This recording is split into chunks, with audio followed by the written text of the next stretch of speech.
جس طرح پارٹی نے آپ کے ساتھ کیا، کوئی ڈپریشن، دکھ، پچھتاوا ہے؟ کیونکہ ان کی عادت ہے کہ یہ ہر ضلع میں لڑوا کے رکھتے ہیں. کن کی عادت ہے؟ نون لیگ کے لیڈرشپ کی. جو پہلی حکومت تھی شہباز شریف صاحب کی، اور بعد میں 8 فروری کے بعد جو گورنمنٹ بنی وہ یہ ان کی یہ کارنامے. یہ ساری جو اشرفیہ ہے یہ سارے ان کے کام ہیں. ابھی کشمیر میں پہلا سیمپل ملا نا تو ہوش ٹکانے آ گئی نا 15 منٹ میں. نواز شریف یہی بات کر رہے تھے کہ جی یہ لوگ کتنی دیر برداشت کریں بجلی کے بل اور گیس کے بل، تو ان کو بھی شو کاز نوٹس جانا چاہیے. پھر میں نے اتنی سی بات کی تھی نا. نعرہ تو آپ کی پارٹی لگا رہی تھی کہ ساڈی گل ہو گئی، ساڈی گل ہو گئی.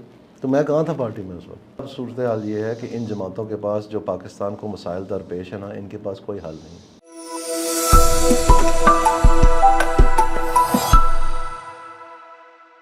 ناظرین السلام علیکم. وی نیوز ایکسکلوسیو میں آج ایک بہت ہی اہم انٹرویو آپ کے لیے لے کے آئے ہیں. آج ہمارے ساتھ موجود ہیں دانیال عزیز چودھری صاحب، اور یہ پاکستان کے بہت پرومیننٹ اہم سیاستدان ہیں. ایک سیاسی خانوادے سے ان کا تعلق ہے. چودھری انور عزیز صاحب، ان کا پاکستان کی سیاست میں بہت اہم مقام ہے. 1965 سے ان کے والد الیکشن لڑ رہے ہیں. ایک سیٹ جو نوروال کی ہے ان کی آبائی سیٹ ہے. کئی دفعہ ان کے والد الیکشن جیت چکے ہیں، یہ بھی کئی دفعہ الیکشن جیت چکے ہیں. بہت اہم منسٹریز پر رہ چکے ہوئے ہیں. حکومتی عہدے بہت سارے ان کے دسترس میں رہ چکے ہیں. پھر موجودہ الیکشن میں ہم نے دیکھا کہ ان کو ٹکٹ ہی نہیں دیا گیا. حالانکہ جب عطاب کا وقت تھا مسلم لیگ نون پہ اور مریم نواز پہ اور نواز شریف صاحب پر، اس وقت ہم نے یہ دیکھا کہ جو لوگ ڈیفینڈ کر سکتے تھے، جو پامریت کے خلاف جو ایک ڈھال بن کر لوگ سامنے آتے تھے، اس میں دانیال عزیز کا نام سر فہرست تھا. سب سے پہلے تو دانیال عزیز صاحب آپ کا بہت شکریہ، آپ تشریف لائے. پہلے بتائیں طبیعت کیسی ہے آپ کی؟ طبیعت ٹھیک ہے، بالکل فرسٹ اچھا. کلاس. جو کچھ ہوا، جس طرح آپ نے ایک پارٹی کو ڈیفینڈ کیا اور جس طرح پارٹی نے آپ کے ساتھ کیا، کوئی ڈپریشن، دکھ، پچھتاوا ہے؟ نہیں، کوئی پچھتاوا نہیں.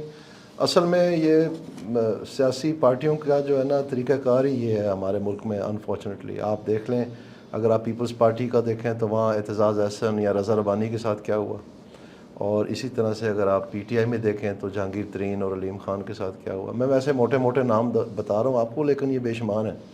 اور اسی طرح ہی نون لیگ میں میرے سمیت اور بہت سارے ہیں جن کے ساتھ اس قسم کا سلوک ہوا.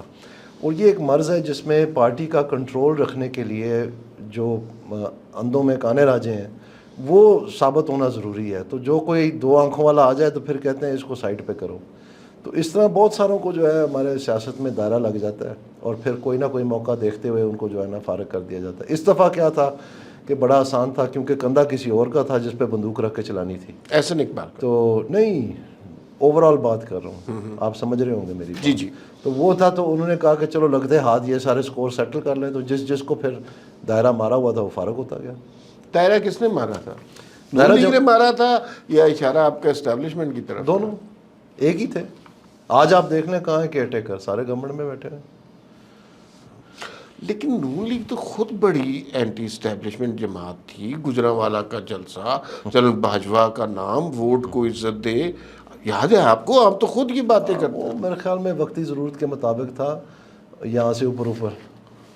اصلیت تو سامنے آ گئی. اب جو جنم دن ہوتا ہے اصلیت وہی ہوتی ہے. اچھا، مجھے تھوڑا سا ذرا آپ سمجھ گئے ہوں گے میری بات. جی میں بالکل سمجھ گیا.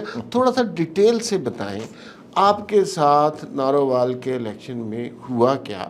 کیونکہ آپ کی یہ آبائی سیٹ ہے، تو ایشو کہاں پیدا ہوا؟ ایشو یہ پیدا ہوا جی کہ پچھلی مرتبہ جب 2013 کی گورنمنٹ بنی تو اس وقت میرے خیال میں 2015 میں شاید لوکل گورنمنٹ کے الیکشن ہوئے.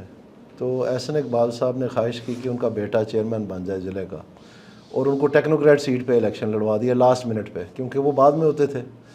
میں نے حالانکہ ان کو بہت سمجھایا کہ کوئی بھی سیف سیٹ ڈھونڈ کے اس کو یونین کونسل کا الیکشن کم از کم لڑاؤ. اس کا آغاز ہے سیاست کا، تو ٹیکنوکریٹ سیٹ پہ آغاز ہونا ہے. تو کیا آغاز ہوا؟ تو یہ دھبا رہے گا ساری عمر. بہرحال انہوں نے کہا نہیں جی میں نے یہ، پھر انہوں نے مجھے خود کہا کہ ویس قاسم کا بھائی ہے وقاص قاسم، اس کو میں نے کہا کہ تم جا کے کاغذات نامزدگی جمع کرواؤ، ہم تمہیں سپورٹ کریں گے. تو میں نے کہا میں بھی اب سپورٹ کرنے لگا ہوں آپ کے کہنے پہ. تو پھر بعد میں پیچھے نہیں ہٹتے، یہ آپ سوچ لیں. تو لاسٹ منٹ پہ جا کے انہوں نے اپنا بیٹا نکال لیا ٹوپی میں سے، جیسے خرگوش کوئی مداری نکالتا ہے، اور کہہ دیا کہ جناب اس کو بنانا ہے۔ تو ظاہری بات ہے میں تو نہیں مان رہا تھا، کیونکہ ہماری بات چیت تو ہو چکی تھی اور سارا مومنٹم ایک طرف بن گیا ہوا تھا۔ تو پھر یہ بھاگا بھاگا گیا میاں نواز شریف کے پاس، وہ اس وقت پرائم منسٹر تھے، اور میں یہ ساری پارٹی کا دفاع کر رہا تھا۔ تو انہوں نے مجھے بلا لیا کہ جی اس طرح، تو وہاں چودھری نثار تھے کمرے میں، پرویز رشید تھے، یہ عرفان صدیقی صاحب تھے، احسن اقبال تھا، میں تھا، اور پرائم منسٹر تھے۔ تو انہوں نے کہا کہ جی احسن اقبال کا بیٹا بڑا پڑھا لکھا ہے، تو آپ کیوں نہیں ان کو سپورٹ کر رہے؟ میں نے کہا جی آپ یہ احسن صاحب سے پوچھ لیں کیوں نہیں سپورٹ کر رہے، ساتھ بیٹھے ہیں۔ انہوں نے مجھے کہا تھا کہ میں نے وکاس کو کہا ہے کہ جا کے تم کاغذات نامزدگی داخل کرواؤ، اور میں نے ان سے پوچھا آ کے، کلیئر کیا کہ آپ نے یہ کہا ہے میں سپورٹ کروں، پھر بعد میں پیچھے ہٹنا مشکل ہو جائے گا۔ تو انہوں نے کہا جی بالکل، بہت اچھا لڑکا ہے۔ تو میں وہ کرنے شروع ہو گیا۔ اب آ کے اینڈ پہ آ کے انہوں نے کہہ دیا کہ جناب میں نے اپنا بیٹا بنانا، تو ایسے تو نہیں ہوتا۔ میں نے ان سے کہا تھا کہ 1 سال کے لیے آپ ان کو بننے دیں وکاس صاحب کو، تو پھر بعد میں ایمیکبلی ہم میٹر ریزالو کر کے تو آپ کے بیٹے کو بھی بنا دیں گے، تو چلیں دونوں کی رہ جائے گی۔ تو انہوں نے اب آپ کے پاس آ کے شکایت لگا دی۔ تو وکاس کی میں اس لیے ان کے بیٹے کی اس لیے سپورٹ نہیں کر رہا کیونکہ انہوں نے کینڈیڈیٹ کوئی اور چنا تھا۔ پوچھیں ان سے، تو میاں صاحب نے پوچھا ہاں بھی دسو، انہوں نے کہا ہاں جی صحیح کہہ رہے ہیں۔ تو انہوں نے کہا پھر تو تم احسن صاحب تسی زیادتی کر رہے ہو۔ اینی وے انہوں نے پھر کہا جی احسن صاحب کو چھوڑیں، میرے ساتھ بات کریں، میں آپ کا انٹرسٹ واچ کروں گا، میں آپ کی لک آفٹر کروں گا ہر چیز کی، آپ مہربانی کریں اور یہ کسی طرح جو ہے نا ان کو الیکٹ کروائیں۔ تو میں نے کہا جی میں ویس قاسم کے ساتھ بات کر لیتا ہوں، تو دیکھتے ہیں کوئی آپ نے اب کہہ دی ہے تو کوئی صورتحال بناتے ہیں۔ خیر وکاس قاسم صاحب کے ساتھ میں نے جا کے بات کی، جن کا بھائی تھا جنہوں نے بننا تھا، یہی ایم پی ہے جس کے اوپر سے ابھی پھوٹ پڑی ہے۔ تو اس میں معاہدہ یہ ہوا جی، پرائم منسٹر نے کہا میں گرنٹر ہوں گا اس معاہدے کا کہ 1 ایم پی اے کی سیٹ وہ ہمیں دیں گے اور 2 وائس چیئرمین جو ہیں ضلع کی وہ ان کو دیں گے، جن کو نامنیٹ کریں گے، جو کینڈیڈیٹ پیچھے ہٹ رہا تھا۔ تو ود دا رزلٹ کہ وہ ان تمام معاہدوں سے بھاگ گئے احسن اقبال صاحب، اور آگے سے پھر الیکشن آ گیا، میں بیچ میں ڈسکوالیفائی ہو گیا، میری وائف کو الیکٹ ہونا پڑا، سارا کچھ مطلب ایک الجھن کا شکار ہو گیا مکمل طور پر، right in the middle of my career. تو اس کے بعد یہ الیکشن آیا تو انہوں نے کہا اب وہی بیٹا، چونکہ وہ وعدے انہوں نے پورے نہیں کیے تھے جو ان کے حصے کے تھے، تو ان کو پتہ تھا کہ اس دفعہ تو کچھ بھی نہیں ہونا، تو لوکل گورنمنٹ الیکشن تو ہونا ہے، تو میں پھر 0 پہ آؤٹ ہو جاؤں گا۔ تو انہوں نے پھر پہلے سے ہی چال ڈال دی کہ میں اپنے بیٹے کو دانیال عزیز کے نیچے جو ایم پی اے کی سیٹ ہے اس پہ لڑانا چاہتا ہوں، اور جی کوئی یہ ہے وہ ہے فلانا، عجیب ہیلے بہانے۔ خیر پارٹی نے اس کو بہت سمجھانے کی کوشش کی، لیکن وہ اڑا رہا، آخر کار اپنے بیٹے کی سیٹ پہ کاغذ ہی نہیں جمع کروائے، اپنے ذاتی کاغذ جمع کروا دیے، یہ کہہ کے کہ یہ سوچ کے کہ آبویسلی اگر مجھے پیچھے کرنا ہوگا تو پوری پارٹی میں ترتیلی مچے گی، یعنی اس نے ایک قسم کی بلیک میلنگ والی پوزیشن بنا لی۔ خیر وہ ہو گیا جو بھی تھا، اور انہوں نے پھر ٹکٹ کسی اور کو دے دی۔ اس کے پیچھے اور بھی بہت ساری وجوہات ہیں جو میں ایٹ لبرٹی نہیں ہوں ڈسکلوز کرنے کے لیے، تو تھوڑا سا ہنٹ تو دیں۔ کیونکہ میں بتانے لگا ہوں آپ کو، اس الیکشن میں اکیلے فریق جو ہیں وہ سیاسی جماعتیں نہیں تھیں۔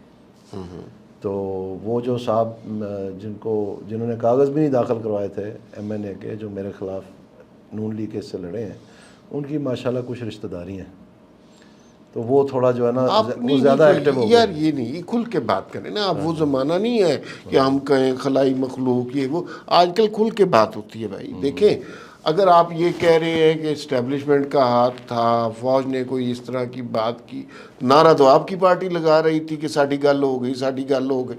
تو میں کہاں تھا پارٹی میں اس وقت؟ آپ تو پارٹی سے لڑائی کر رہے تھے اس وقت۔ تو پھر آپ سمجھ جائیں نا، تو اس کا مطلب ہے کہ آپ ساری گل دسی آندے ہو۔ نہیں، اس کا مطلب ہے کہ آپ غلط اسٹیبلشمنٹ پہ ڈال رہے ہیں نا، قصور تو آپ کا تھا۔ ایک ایم پی اے کی سیٹ کے لیے لڑائی کی نا آپ نے۔ نہیں، ایم پی اے کی سیٹ کے لیے نہیں تھا، یہ ایک سارے پرانے زخم جو تھے اور جو مستقبل تھا میرا، یہ اس کی لڑائی تھی، کیونکہ ان کی عادت ہے کہ یہ ہر ضلع میں لڑوا کے رکھتے ہیں۔ کن کی عادت ہے؟ نون لیگ کے لیڈرشپ کی، نیم میاں نواز شریف کی، اچھا، کہ وہ لڑوا کے رکھتے ہیں ساروں کو، تاکہ جب یہ آپس میں لڑتے رہے ان کو انفارمیشن ملتی رہے، اور پھر وہ بیچ میں سالس بن کے بیٹھے رہے اور کہیں جی یہ بھی ہے وہ بھی نہیں، اور جہاں پر ذرا کہیں صلح بن جائے ادھر خود ہی کوئی ڈال کے چیز تو ان کو آپس میں لڑوا دیتے ہیں۔ اسی لیے پاکستان مسلم لیگ نون میں اب وہ جو مینجمنٹ تھیوری تھی کہ ان کو لڑا کے آپس میں تو ساروں کو بیلنسنگ فیکٹر آپ بن جائیں تو آپ کی لیڈرشپ قائم رہتی ہے، نہ کہ کوئی آپ ویژن پیش کریں یا آپ کوئی ایسی سوچ پیش کریں یا آپ کو ایسی جس کے پیچھے لوگ جو ہیں وہ اپنا سیاسی مستقبل باندھنے کے لیے تیار ہوں۔ بس یہ ریوڑیاں بانٹ دیں کہ جی کنے فنڈ کنوں ملے نے، اے لو جی ایک پل لے لو جی، ایک سڑک لے لو جی بس، اور یہ آٹے کے تھیلے، یہ موٹر سائیکل، یہ ریوڑیاں بانٹنے والی سیاست جس کو ہم کہتے ہیں. اور وہ ایک عجیب و غریب صورتحال ہے کہ یعنی ہمارے ملک کے بچوں کو قرض در قرض میں ڈبویا جا رہا ہے، کیونکہ یہ پیسے قرض کے لے کے ہیں، یہ پیسے کوئی ٹیکس کے نہیں ہیں. جتنا بھی ڈیولپمنٹ فنڈ پاکستان میں بنتا ہے وہ ایکچولی ایک ڈیٹ کریٹ ہو رہی ہوتی ہے، تو ہماری نسلیں مقروض کر رہے ہوتے ہیں تاکہ یہ اپنی سیاست میں تھوڑی سی ریوڑیاں بانٹ سکیں. اور ہمارے لوگ بیچارے اتنے سادہ ہیں، ان کو اتنی اکنامکس کی مطلب کم علمی ہے کہ وہ یہ بات پہچان نہیں سکتے کہ اصل میں ہمیں ہی ڈبویا جا رہا ہے اور ہم ہی دانت نکال کے کھڑے ہیں لائنوں میں.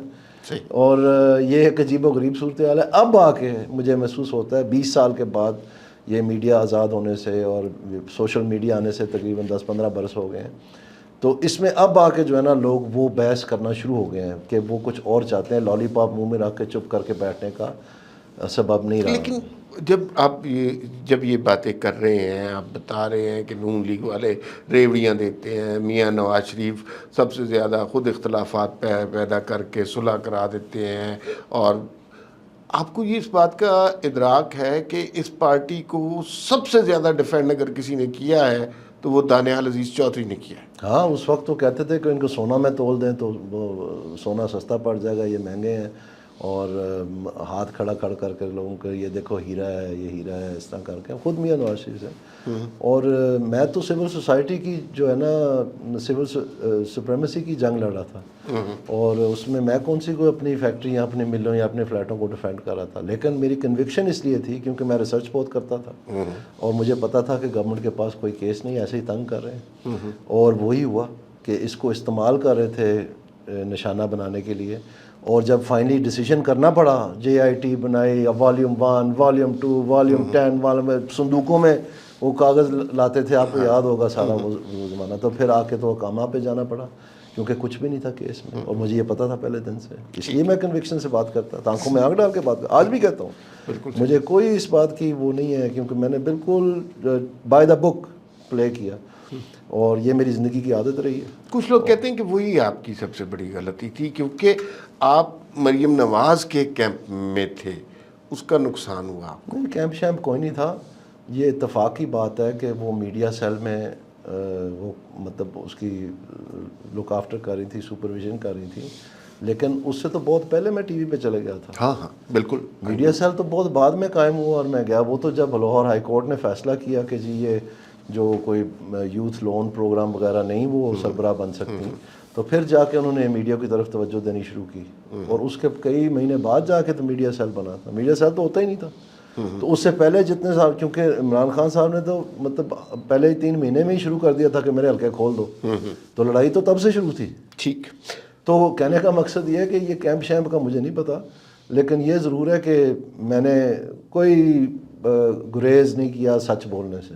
شاید یہ قصور آپ کہہ سکتے ہیں. اچھا، جب یہ کرائسس ڈیولپ ہو گیا، آپ کو ٹکٹ نہیں ملا، تو جن لوگوں کو آپ ڈیفینڈ کرتے رہے، جن کے آپ کہنے پہ ڈیفینڈ کرتے رہے، آبویسلی کو فون آیا، انہوں نے کہا نہیں ہم کرتے ہیں، معاملہ ٹھیک کرتے ہیں. کوششیں ہوئیں. پہلے کس نے کوشش کی؟ نواز شریف صاحب نے پہلے تو مجھے شو کاز نوٹس ایشو کر دیا. جی وہ آئی کہ آپ نے جو ہے نا پارٹی کی پالیسی کی خلاف ورزی کی ہے، کہ مہنگائی کے اوپر کیوں بات کی ہے. اور اس شو کاز نوٹس کا میں نے کوئی 7-8 صفحے کا جواب دیا. آپ نے اپالوجی بھی کی تھی؟ نہیں، اس شو کاز نوٹس کی بات ہو رہی ہے ابھی، اس میں کوئی اپالوجی میں نے نہیں کی. میں نے کہا کہ میں نے بالکل ٹھیک کہا. اس میں نے government Pakistan rules of business اور جتنے بھی نوٹیفیکیشنز تھے نیشنل پرائس مانیٹرنگ کمیٹی کی، اور جو پریس ریلیزز تھی احسن اقبال صاحب کی ویب سائٹ پہ، وہ ساری میں نے لف کر دی. میں نے کہا آپ کیسے کہتے ہیں کہ میں نے غلط بات کی ہے؟ پالیسی کیا ہے؟ آپ تو کہہ رہے ہیں کہ ہم نے قربانی دی اپنی سیاسی اور ملک کو بچایا. تو میں بھی یہی کہہ رہا ہوں کہ آپ نے قربانی دی اور ملک کو بچایا، لیکن یہ مہنگائی جو ہے یہ غیر ضروری تھی اس سارے سلسلے میں، یہ رک سکتی تھی، اور انہوں نے کیا کچھ نہیں، جو کہ میں آج بھی سمجھتا ہوں کہ حقیقت ہے. ابھی بھی آپ دیکھ لیں نیشنل پرائس مانیٹرنگ کمیٹی کے ابھی پھر سربراہ ہیں، ابھی پھر کتنے مہینے ہو گئے ہیں جب سے حکومت بنی ہے، تو کوئی میٹنگ نہیں. یہ احسن اقبال کر رہے ہیں جی. وہ نیشنل پرائس مانیٹرنگ کمیٹی کے چیئرپرسن ہیں. اس کے TOR پڑھ لینا. اچھا ٹھیک. اینی وے جو government of Pakistan rules of business 1973 ہے، اس میں واضح طور پہ لکھا ہوا ہے economic coordination and economic planning, یہ پلاننگ کمیشن کی ذمہ داری ہے اوکے گورنمنٹ ڈاکیومنٹس کے مطابق. ٹھیک ہے. تو کہاں اکنامک پلان ابھی؟ ابھی وہ نئی ٹرک کی بتی کے پیچھے لگا دیا کہ جی 2047 میں 100 سالگرہ ہوگی. اس وقت ماشاءاللہ یہ پتہ نہیں 90 سال کے ہوں گے. تو جیسے انہوں نے پہلے 2010 کی بتی پیچھے لگا دیا, پھر 2025, پھر 2035, اب 2047 پہ پہنچ گئے. یعنی احتساب تو ہونا ہی نہیں ہے نا کہ آپ نے کیا کیا ہے بھائی جان. 10 سال بعد کچھ نکلے نہ نکلے لوگ بھول بھال جاتے ہیں. تو یہ بیسکلی لوگ بزی ڈو نتھنگ ان کا جو ہے نا, یہ اسی لیے اس کو ریستو کہتے ہیں پارٹی میں, تنزیہ کہتے ہیں. اچھا ٹھیک ہے. اچھا مریم نواز چیف منسٹر بنی ہے پہلی دفعہ, کیسی پرفارمنس آپ کو کیسا لگتا ہے, وہ ڈیلیور کر رہی ہیں؟ مجھے جی کچھ سمجھ نہیں آ رہی کہ میں آپ کو کیا بتاؤں اس میں. اس کی وجہ یہ ہے کہ ابھی تک تو میں نے کوئی پالیسی نہیں سنی گورنمنٹ کی جو کوئی لاء کی امینڈمنٹ ہو یا کوئی رولز کی امینڈمنٹ ہو یا کوئی پالیسی میٹر ہو, اس پہ اگر گورنمنٹ کوئی نیا ترکیب بتائے تو وہ پھر سمجھ آتی ہے کہ یار دس از سم تھنگ نیو اور this is part of a vision and where we're headed. لیکن ادھر پتہ کیا چل رہا ہے کہ بس چونکہ صوبوں کے پاس تھوڑے سے پیسے ہیں 7th NFC ایوارڈ کی وجہ سے, تو وہی ریوڑیاں بٹ رہی ہیں بس. جناب یہ سولر پینل بانٹ دیں, موٹر سائیکل بانٹ دیں, آٹے کے تھیلے بانٹ دیں, اور یہ لیپ ٹاپ بانٹ دیں, یہ آٹے کے تھیلے بانٹ دیں, جو مطلب بس یہ. اور کتنوں کو یہ جو جتنے بھی فنکشنز ہیں یہ جن کے بارے میں بڑی ہائپ کریٹ کی جا رہی ہے کہ جناب صاف ستھرا پنجاب اور یہ سارے میونسپل فنکشن ہیں. تو ان کو چاہیے تھا لاہور کے میئر لگ جاتے ہیں, ٹھیک رہتا کام. تو اب خوش وہ ہیلی کاپٹر سروس بھی وہیں چلنی ہے. خوش نہیں ہے مریم نواز کی؟ نہیں, میں کہہ رہا ہوں کہ میں خوش نہ خوش کا سوال ہی نہیں پیدا ہوتا. میں نے کچھ سنا ہی نہیں جو میں گیج کر سکوں. آپ بتائیں کون سی پالیسی دی ہے؟ اچھا ایک کرائسس پیدا ہوا, ابھی تک تو ظاہر ہے 100 ڈیز سے پہلے کسی کی گورننس کو جج کرنا مناسب نہیں ہے, لیکن ایک کرائسس پیدا ہوا, ویٹ کرائسس, بڑا کرائسس ہے. اس میں کچھ لوگ کہتے ہیں, پچھلی کاکڑ صاحب ابھی پچھلے دنوں ہم نے ان کا انٹرویو کیا, وہ کہتے ہیں یار گندم کو اتنی زیادہ نہیں خریدی, 10 دن کی گندم زیادہ خریدی ہے. جو پنجاب میں ایکسپینڈیچر ہو رہا ہے اس سے گندم خریدنی تھی, یہ ایکسپینڈیچر روک دیں تو گندم خرید لیں. کسان برباد ہو گیا, کسان کے آپ کچھ عام آدمی کو سمجھ نہیں آ رہی کہ کنفیوژن کیا ہے. آپ کا بیک گراؤنڈ ایک ایسے علاقے سے ہے جہاں کسانوں سے رابطہ ہے, وہاں آپ کا خود بھی اس سے تعلق ہے. کیا مسئلہ ہوا یہ گندم کرائسس کیسے کریٹ؟ اس میں فلی گورنمنٹ یہ والی بھی انوالوڈ ہے اور پچھلی والی بھی انوالوڈ ہے, کیئر ٹیکروں سے علاوہ. اس کی میں 2 وجوہات آپ کو بنا دیتا ہوں. پچھلی والی جو گورنمنٹ ہے یہ گندم امپورٹ ہونی تھی ستمبر کی 8 تاریخ کو, اور یہ ڈیلے ہوگی 14 تاریخ تک, جو پہلی شپ آنی تھی. اور اس میں کم از کم جو ٹائم درکار ہے, کیونکہ آپ نے پہلے وہ سپلائر ڈھونڈنے ہیں, پھر ان کی پیمنٹ ارینجمنٹس کرنی ہے, اگریمنٹ سائن کرنے ہیں, پھر جا کے آپ کی پری شپمنٹ انسپیکشن ہونی ہے, اس کے لیے ایک علیحدہ کمپنی ہے, انہوں نے سرٹیفکیٹ بھیجنا ہے, اپروولز ہونی ہے, پھر جا کے وہ مال لوڈ ہونا ہے, لوڈ ہو کے تو پھر وہ شپ جو ہے چلنی ہے, اس کو ٹائم لگتا ہے کہ وہ کس رفتار پہ چلتی ہے, کتنے دن لگتے ہیں. تو یہ کم از کم 25-30 دن کا یہ سارا معاملہ ہے. تو 8 تاریخ کو کیسے شیڈول ہوگی کہ جب کیئر ٹیکر گورنمنٹ آئی ہی 14 تاریخ کو تھی, تو یہ پاسبل نہیں ہے نا. ہوائی جہاز پہ تو نہیں نا منگوائی آپ نے گندم, تو پھر کیسے؟ اس کا مطلب ہے پہلے کسی نے آنکھ ماری ہے, کیونکہ جو اسٹیٹ بینک آف پاکستان ہے وہ تو LC ہی نہیں کھولتا. جب تک اس زمانے میں LC پہ پابندی تھی تو وہ گورنمنٹ کی پرمیشن سے پھر کھولتے تھے. اور ویٹ امپورٹ خاص طور پہ ایک ایسی سینسٹیو چیز ہے کہ وداؤٹ گورنمنٹ پرمیشن تو آپ کر ہی نہیں سکتے. LC کیسے کھل گئی جو 8 تاریخ کو پہنچنی تھی, اور پھر وہ جنگ کی وجہ سے میرے خیال میں کچھ دن لیٹ ہوگی, تو فائنلی وہ 14 تاریخ کو پہنچی ستمبر کے. بٹ یہ ہے پہلے کی بات. اب آپ بعد میں آ جائیں, کیئر ٹیکر گورنمنٹ نے, اس کا مطلب ہے کہ جو پہلے والی حکومت ہے آنکھ انہوں نے ماری تھی.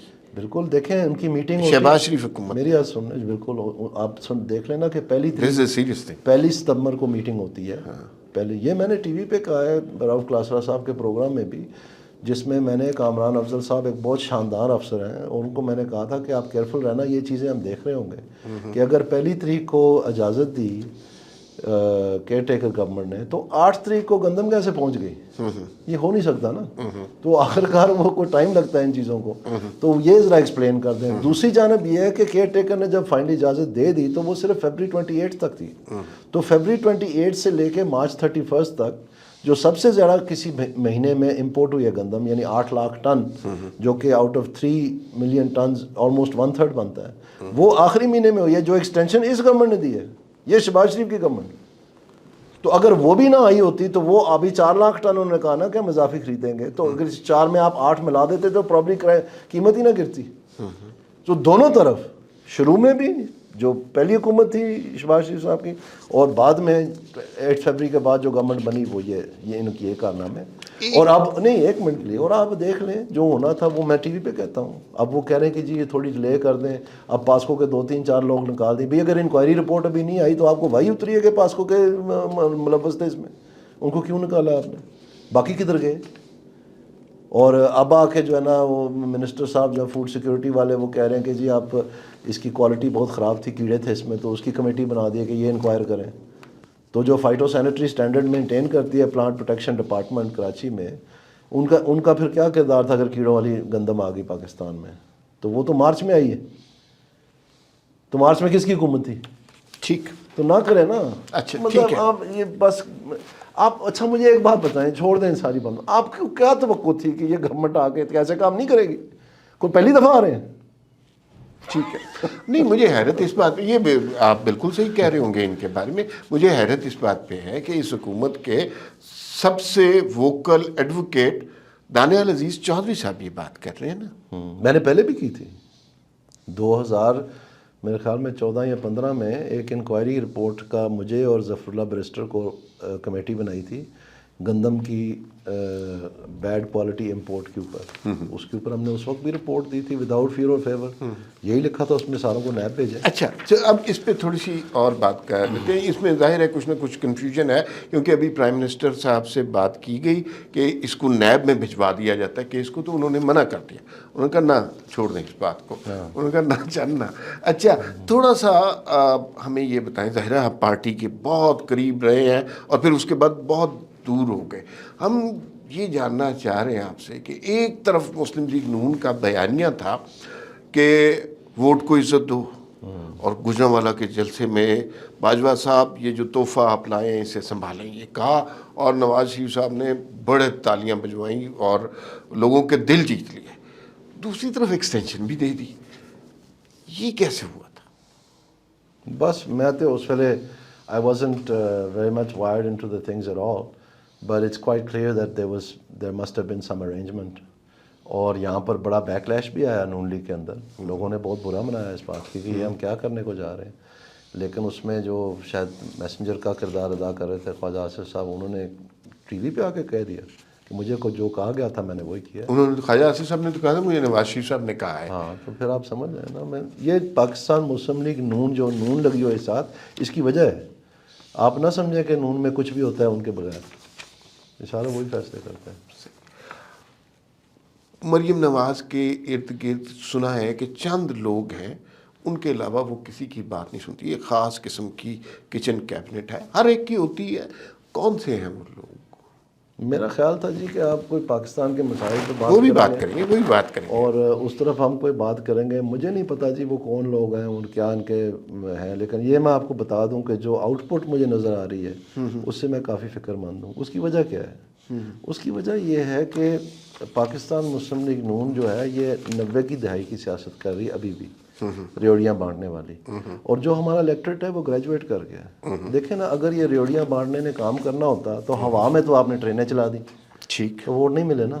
ٹھیک, تو اب کہتے ہیں کہ ہر گھر کو ہیلی کاپٹر دے دیں, چلیں یہ بھی کر کے دیکھ لیں, موٹر سائیکل بانٹ لیں اور لیپ ٹاپ بانٹ لیں. مطلب یہ سوچ کا فقدان ہے نا کہ آپ سمجھتے ہیں کہ وہ پاکستان کی نوجوان فوج جو ہے, جو پاکستان کی الیکٹریٹ ہے, اب وہ نہیں رہی ہے جو 1990 میں تھی. وہ اصلی باتیں کرنا چاہتی ہے کہ ہماری اس فارمولا جو پاکستان کا چل رہا ہے ایلیٹ کا, اس میں ہم کہاں کھڑے ہیں, ہمیں کون مطلب حصہ دلوائے گا, یہ کس طرح سے چلنا ہے یہ سارا نظام, کون ہے پوچھنے والا, کیوں ہمارے نسل در نسل قرض میں ڈبو دیے گئے ہیں, اور یہ ٹیکس امیر لوگ نہیں دیتے, ہمیں کوئی سروس نہیں ملتی. بچے پرائیویٹ اسکول میں پڑھاؤ, سیکورٹی گارڈ اپنا رکھو, گاڑی اپنی پرائیویٹ رکھو اسکول جانے کے لیے آنے کے لیے, کسی قسم کی کوئی سہولت نہیں ہے. گاربیج خود آپ اپنا مینیج کریں, گیس کا LPG سلنڈر جا کے مارکیٹ سے خریدیں, آپ کی وہ بھی نہیں آتی ہے, بجلی آپ کی نہیں آتی ہے. وہ بھیا آپ کس مرض کی دعا ہے, جان چھوڑیں ہماری. یہ ساری جو اشرفیہ ہے یہ سارے ان کے کام ہیں. ابھی کشمیر میں پہلا سیمپل ملا نا, تو ہوش ٹکانے آ گئی نا 15 منٹ میں, تو کتنی دیر لوگ یہ برداشت کریں. یہی میں نے آواز اٹھائی الیکشن سے پہلے کہ اس کا فارمولا بتائیں کیا ہے مہنگائی کو کم کرنے کا. بے روزگاری کو کم کرنے کا. اس کے بغیر الیکشن ہی فضول ہے, کھوکھلا ہے, کیونکہ نمبر 1 ایشو پبلک کا یہ ہے. تو اس کے اوپر بجائے اس کے اوپر بیٹھا جائے, سوچا جائے, وہ میرے منہ پہ ہاتھ رکھ دیا اور پھر میرا سیاسی گلا گھونٹنے کی کوشش کی. اچھا, حالانکہ میں نے کیا کہا تھا, ابھی کوئی 3-4 ہفتے پہلے میں نے سنا ہے نواز شریف یہی بات کر رہے تھے کہ جی یہ لوگ کتنی دیر برداشت کریں بجلی کے بل اور گیس کے بل, تو ان کو بھی شو کاز نوٹس جانا چاہیے. پھر میں نے اتنی سی بات کی تھی نا, میں نے تو نشاندہی کی تھی کہ ذمہ دار کون ہے کہ آپ پرچار ہی نہیں کر سکے. اور مجھے تکلیف کیا تھی, مجھے تکلیف یہ تھی کہ یہ مہنگائی جو ہے اس میں صرف نون لیگ نہیں ملوث تھی, یہ پی ٹی آئی کے زمانے کی ساری تیاری بنیادیں رکھی گئی تھی. اور میں نے برملا ٹی وی پہ آ کے جب ارشد شریف مرحوم اللہ ان کو جنت نصیب کرے, ان کے ساتھ میں نے 3 پروگرام ہے, ریکارڈ کا حصہ ہے, جس میں نے بتایا ہے کیوں اور کیسے ایک مہنگائی کی ایسی خوفناک ریلا آ رہا ہے کہ جو یہ سونامی خان بتاتا تھا ہمیں, میں نے کہا سونامی آ رہی ہے مہنگائی کی اور وہ آپ کو سب کو بہا کے لے جائے گی. اور وہ سارے ڈاکیومنٹس سامنے رکھ کے, میں نے آپ کبھی چلائے نا اس کا کلپ اپنے اس پروگرام میں, تو ہم لوگوں کو پتہ چلا, اس کی ڈیٹ دیکھیں کیا ہے. تو اب تو وہ اللہ کو پیارے ہو گئے ہیں, لیکن انہوں نے آفٹر دا پروگرام مجھے کہا کہ آپ نے میرے رونٹے کھڑے کر دیے. اور پھر وہی ہوا, وہ مہنگائی کی لہر آئی. اور یہ اسٹیٹ بینک نے بتایا کہ 12 مہینے لگتے ہیں جب آپ پالیسی مینیپولیشن کرتے ہیں. یعنی کووڈ کے ذریعے جو رضا باکر صاحب تھے اور اس وقت کی عمران خان کی حکومت تھی, یہ کیبنٹ میں آ کے کہتے تھے کہ اگر ہم نے 6 مہینے میں اپنی کارکردگی بہتر نہ کی تو ہمیں نکال دیا جائے, فارغ کر دیا جائے گا. یہ ستمبر میں آن ریکارڈ ہے. کیوں تھا یہ؟ تو پھر انہوں نے کیا کیا کہ انہوں نے سوچا کہ یہ فوج ریسٹلیس ہو رہی ہے, اسٹیبلشمنٹ ریسٹلیس ہو رہی ہے, کہ ہم سے ہو کچھ نہیں رہا, ہر محکمے میں ہم نے تباہی مچائی ہوئی ہے, فارن پالیسی ہم نے تباہ کر دی ہے, ہر چیز ہم نے تیش نیش کر دی اور ڈیولپمنٹ ہو کوئی نہیں رہی. تو انہوں نے پھر کیا کیا کہ بوریوں کے منہ کھول دیے اور انہوں نے پاکستان کی معیشت کا مجرا کروایا. وہ جتنے پیسے غریبوں کے لیے کووڈ کے آئے تھے وہ امیروں کو بانٹ دیے اور پیسوں کا فلڈ لے آئے پاکستان میں. اس سے پھر مہنگائی چھت سے جا لگی. ہسٹری میں پاکستان کا جب سے پیدا ہوا ہے 1947 سے لے کے آج تک 38% انفلیشن کبھی نہیں ہوئی. کیا ہم نے نہیں دیکھا کمیونزم کو, بھٹو دور کو, آگے مارشل لا, چینی کی نعرے ایوب خان والے, اور کیا نہیں دیکھا, کبھی نہیں ہوئی. لیکن اس کارنامے نے یہ جو بتاتا تھا میں یہ نیا پاکستان, اس نے یہ بھی کر دکھایا. باقی نیا پاکستان بنا دیا کہ اتنی مہنگائی کبھی ہوئی نہیں. اور یہ بتا نہیں سکے. یہ جو مریم اورنگزیب ہے اور یہ جو احسن اقبال ہے, ان کے پاس تحقیقاتی ٹیمیں تھیں, لیکن ان بڑے کلوز لوگ ہیں. نہیں, یہ وائٹ پیپر بناتے نا کہ کیوں ہوئی ہے مہنگائی, پرچار کرتے, بیانیہ بناتے. تو بچے کے زبان, خیر ایک منٹ, بچے آخری جملہ, بچے کے زبان پہ ہونا چاہیے تھا کہ یہ مہنگائی کا ذمہ دار کون تھا. الٹ وہ توق جو ہے وہ ان پہ لڑکا دیا. اور پھر جب یہ اس کے بارے میں روکنے کے لیے کچھ کر سکتے تھے, یعنی اگست 2022 میں جب مفتاح اسماعیل صاحب فائنانس منسٹر تھے, اس وقت یہ انڈر کنٹرول تھی, یعنی انٹرسٹ ریٹ اتنا تھا کہ وہ مہنگائی کو کنٹرول کرنے کے قابل تھا. لیکن انہوں نے کیا کیا, انہوں نے اگست میں ہولڈ کر دیا. اور اس وقت تک جمیل احمد صاحب نے اپنا دفتر سنبھال لیا تھا, لیکن اس مانیٹری پالیسی کمیٹی کی رپورٹ پہ سائن ان کے نہیں ہیں, وہ ڈپٹی گورنر کے ہیں اسٹیٹ بینک کے. اور اس کے بعد اکتوبر میں ڈار صاحب آ گئے, جب اگلی میٹنگ آنی تھی تو انہوں نے جبرن جو ہے یہ قسطیں کروا دی بجلی کے بلوں کی, تاکہ مہنگائی کو کم دکھایا جا سکے. اور انہوں نے بھی ہولڈ کر دی انٹرسٹ ریٹ, یعنی اگست میں بھی انٹرسٹ ریٹ ہولڈ کیا, اکتوبر میں بھی ہولڈ کیا. اس کے بعد مہنگائی چھت میں سے نکل گئی. پھر آپ کو فائنلی 22% پہ کرنا پڑا, اس وقت شاید 15% تھا. تو یہ تباہی انہوں نے ضرور مچائی. احسن اقبال صاحب نے کچھ تجویزیں نہیں دیں, انہوں نے میٹنگ ہی نہیں کال کی, تجویزیں تو چھوڑیں کہ اس کو کیسے روکنا ہے. اور اس نے پرچار کوئی نہیں کیا کیونکہ وہ انٹرینڈ ہے, اس کا کوئی تعلق نہیں ہے میڈیا کے ساتھ, جس کو انفارمیشن منسٹر بنایا ہوا تھا. واللہ عالم کیا مجبوری تھی. تو کیا مجبوری تھی ویسے, واللہ عالم میں کہہ رہا ہوں, مجھے نہیں پتا. تو پوری کی پوری ایک اچھی خاصی جماعت کو شکست و ریت کر دیا اس کے ہاتھوں. جو 2000 فروری 2000 یہ جو الیکشن تھا 2024 کا, یہ مہنگائی اور بے روزگاری کا الیکشن تھا. تو ان کا میزریبل فیلئر دیکھیں کیا آیا, کہ آپ کو کیا کرنا پڑا پھر بعد میں. اچھا, ایک مجھے تشریح کرنے کا, اور جو آپ نے کہا کہ ان موضوعات پہ بات نہیں ہو رہی, میں نے آخر میں یہ سوال رکھے ہوئے تھے. دیکھیے, مہنگائی آپ کے کہنے کے مطابق عمران خان کے دور سے ہوئی, یہ عمران خان کہتے ہیں ان کے دور سے ہوئی. لوگ کہتے ہیں کہ عمران خان جھوٹ بول رہے ہیں, لیکن عمران خان نے جھوٹ بیچ دیا. اگر یہ سچ بول رہے ہیں تو یہ اپنا سچ بیچ نہیں سکے. یہ بولے ہی نہیں, ان کو پتہ ہی نہیں تھا کہ سچ کیا تھا. یہ تو بیچارے شیشے میں دیکھ کے اپنے آپ پہ شک کر رہے تھے. کس کا قصور ہے؟ ان کا قصور ہے, ڈفر ہے, نیم سم جنہوں نے لگایا ان کو, اور کون نیم کروں میں. اچھا, دوسرا دوسری بات یہ ہے کہ بحران صرف یہ نہیں ہے کہ مہنگائی سے لوگوں کی زندگی تنگ ہے، ایک اور بحران بھی ہے، وہ یہ ہے کہ عمران خان نے اگر تو پی ٹی آئی پاپولر ہوئی، اور یہ آپ کو تسلیم کرنا پڑے گا وہ نعرہ لگا کے پاپولر ہوئی ہے، لیکن انہوں نے اپنی اٹینشن کو ڈائیورٹ صرف غربت عوام کی فلاح کی طرف نہیں کیا، انہوں نے ایک عجیب طرح کا اینٹی اسٹیبلشمنٹ بیانیہ بھی کریٹ کر لیا ہوا ہے۔ اس سچویشن میں پاکستان کے مسائل کا حل کیا ہے؟ اب بتائیں، جو آپ کہہ رہے تھے کہ یہ سوال نہیں کیا، اب مجھے حل بتائیں کہ اب ہم اس جنکچر پہ کھڑے ہوئے ہیں، اب کیا کر سکتے ہیں؟ یہ بھی ان کا فیلئر ہے نہیں ہے جس کا کیوں بلا ایک منٹ ہے کیوں اسٹیبلشمنٹ کے آپ خلاف ہیں؟ تو آپ کیوں کہہ رہے ہیں جلسوں میں کہ آپ مجھے بحال کریں میری گورنمنٹ کو اور میں آپ کو تا حیات چیف بناؤں گا؟ یہ اینٹی اسٹیبلشمنٹ بیانیہ ہے؟ کوئی خدا خوفی کوئی چیز ہوتی ہے؟ یہ بتا ہی نہیں سکے، ڈفر ہیں یہ اپنا میسج، اپنا جو اصل حقیقت تھی اس سارے فیاسکو کی جو اپریل کے بعد برپا ہوا پاکستان میں، جس میں ڈومیسٹکلی ایک لان تان کی تحریک چلائی گئی، اس کا جو اصل حقائق تھے وہ تو سامنے بتا ہی نہیں سکے، وہ تو بہت بعد میں آ کے تو یہ سارا، اور ابھی بھی جو ہے میں سمجھتا ہوں کہ جو اصل سانحہ ہے پاکستان میں وہ یہ نہیں ہے کہ کسی جماعت کو مقبولیت مل گئی یا نہیں ملی، اصل بات یہ ہے کہ یہ سارا جھوٹ اور فریب پہ مبنی ہے۔ ابھی بھی میں یہ کہتا ہوں یہ ریورس ہو سکتا ہے، کتنا بالکل ہو سکتا ہے۔ کیسے؟ آپ عوام کو سچ بتائیں، فیکٹس اینڈ فگر کے ساتھ، گپ شپ کے ساتھ نہیں، منہ پہ پانی کا چھٹا مار کے آ کے آپ پریس کانفرنس میں بیٹھ جائیں، تیاری کرنی پڑتی ہے، وہ یہ کر ہی نہیں سکتے نون لیگ والے۔ اس کی وجہ کیا ہے؟ ان کے لیے میں کرتا تھا، ان کے پاس بندہ ہی کوئی نہیں، بتائیں نا۔ ایک منٹ ہے، آپ سارے جانتے ہیں سیاسی ناپ تول کو، سب کچھ جو ہے ماشاء اللہ بہت آپ ویل اویئر ہیں، آپ بتائیں کون ہے بندہ ریسرچ کرنے والا نون لیگ میں؟ بتائیں کوئی نہیں۔ ہاں، تو وہ میں کرتا تھا دن رات، ابھی بھی میں کرتا ہوں پاکستان کے لیے، یہ میرا پیشن ہے۔ تو مجھے تو پتہ ہے ایگزیکٹلی کیا ہوا ہے، میں کیوں ارشد شریف کے پروگرام میں جا کے بتا سکتا تھا ساری بات۔ اس میں چمونے لڑ گئے،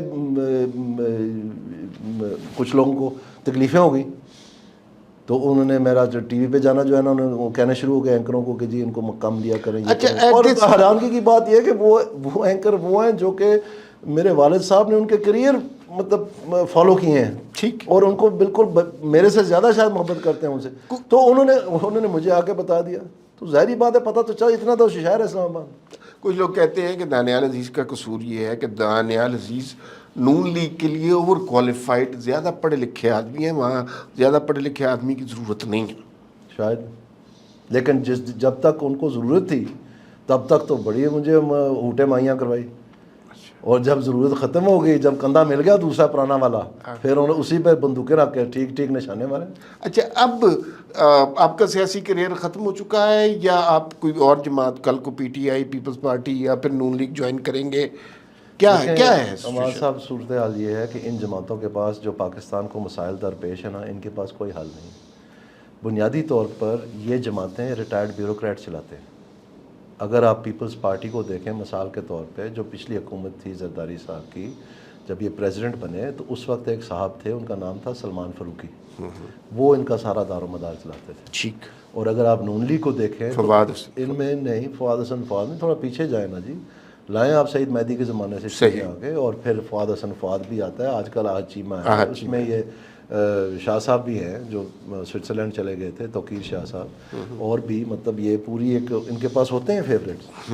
اور اسی طرح سے آپ کا جو پی ٹی آئی ہے، انہوں نے ماشاءاللہ جو نیا پاکستان بنانا تھا وہ یہ بنایا کہ وہاں سے شہزاد ارباب صاحب جو چیف سیکرٹری تھے خیبر پختونخوا کے، جنہوں نے ایکچولی استعفیٰ دیا کہ میں اتنی کرپٹ پی ٹی آئی کی حکومت کے ساتھ کام نہیں کر سکتا، میں نے اتنی کرپٹ حکومت نہیں کبھی دیکھی، ان کو لا کر کے تو 100 ڈیز ایجنڈا لکھوایا پہلے ان سے، اس کے اوپر لکھا ہوا ہے، پڑھ لیں، اور پھر ان کو پرائم منسٹر ڈیلیوری یونٹ کا ہیڈ بنا کے پیچھے وہ چلاتے تھے سارا کو، یہ ساری لوکل گورنمنٹ کا ڈیزائن، یہ جتنا بھی پالیسی میٹر تھے یہ سارے وہ دیکھتے تھے۔ اب پرابلم کیا ہے؟ پرابلم یہ ہے، اگر آپ ایس آئی ایف سی کا نوٹیفیکیشن دیکھیں تو اس کے جو ٹرمز آف ریفرنس ہے وہ آلموسٹ ایک چارج شیٹ ہے انتظامیہ کے خلاف، کہ آپ پلاننگ نہیں کر سکے، آپ کوڈنیشن نہیں کر سکے، آپ ریڈ ٹیپزم کی وجہ سے فورن ڈائریکٹ انویسٹمنٹ رکی، آپ پاکستان کا پوٹینشیل کا پرچار نہیں کر سکے انٹرنیشنل لیول پہ، اس لیے لوگ آتے نہیں ہیں، اور on and on and on and on, وہ آپ دیکھ لیں اویلیبل ہے انٹرنیٹ پہ، یہ نہیں کہ میں کہہ رہا ہوں، بے شک اپنی اسکرین پہ دکھا دینا جب ہم یہ آپ چلائیں گے انٹرویو۔ کہنے کا مقصد کیا ہے؟ یہ میں نہیں کہہ رہا، یہ پاکستان کی انتظامیہ نے فیصلہ کیا ہے کہ انتظامیہ مسائل کا حصہ ہے. کیا ہے؟ مسائل کا حصہ ہے، مسائل کا حل نہیں ہے. تو جب ساری جماعتیں آپ کی جو ہیں وہ مسائل کے حصے سے مشورے کر رہے ہیں تو یہ مسائل حل ہو جانے ہیں. ان کو تو ماشاءاللہ پتہ ہی نہیں ہے نا، یہ تو اندھوں میں کانے راجے. یہ تو خود کہتے تھے جی مجھے تو پتہ ہی نہیں چلتا تھا، میں ٹی وی پہ دیکھتا تھا میں ایکسچینج ریٹ، اور میری بیوی مجھے بتاتی تھی کہ تم وزیر اعظم ہو. یہ تو ان کی حالت ہے. انہوں نے حل کرنا ہے پاکستان کے مسئلے میں. اور ایک سیکنڈ، اور دوسرے جو ہیں جیسے میں نے آپ کو بتایا، سو دا پوائنٹ از کہ ان سیاسی جماعتوں کے پاس پاکستان کا مستقبل محفوظ نہیں ہے.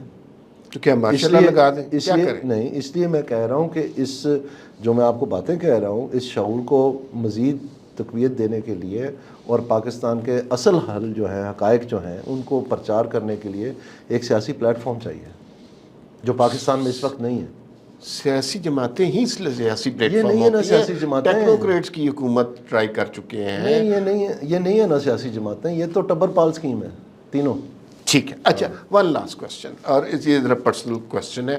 آپ دانیال عزیز ہماری سیاست کے بڑے وائبرنٹ سیاستدان، اور ہر جگہ ہمیں ٹی وی پہ نظر آتے، اپوزیشن میں، حکومت میں، ہر جگہ نظر آتے. 16 جون 2022 کو ان کا ایک بڑا شدید ایکسیڈنٹ ہوتا ہے، اور بڑا تکلیف دہ ایکسیڈنٹ ہوتا ہے، اور خبریں عجیب سی آنے شروع لگتی ہیں، اور اس کے بعد بڑا عرصہ لگتا ہے ان کو ریکوری میں کرنے میں. عرصہ کیسے گزرا؟ بہت تکلیف ہے.